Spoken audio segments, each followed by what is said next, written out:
अस्सलाम वालेकुम दोस्तों, अपनी नेक्स्ट वीडियो के साथ आपको वेलकम करता हूं अपने इस चैनल में। उम्मीद है सब खैरियत से होंगे।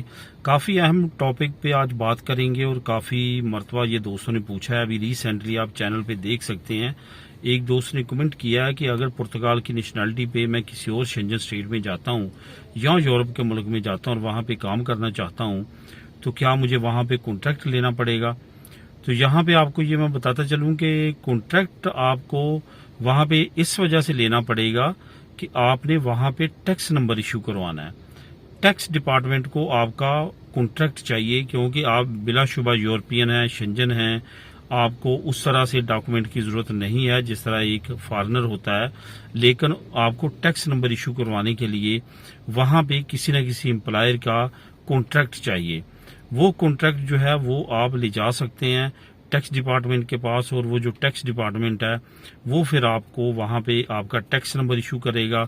उस टैक्स नंबर पे तमाम जो सोशल आपकी बेनिफिट्स हैं, आपके बच्चों के बेनिफिट, आपका एम्प्लॉयमेंट बेनिफिट, आपकी पेंशन, बेरोजगारी अलाउंस, तमाम उस टैक्स नंबर के जरिए आपको मिलना शुरू होंगे। इस वजह से वो काफ़ी ज़रूरी है, इसलिए आपको वो कॉन्ट्रैक्ट चाहिए। अदरवाइज किसी और मकसद के लिए नहीं चाहिए। ऐसा नहीं है कि उसके बगैर जो है आप वहाँ पे लीगल नहीं है।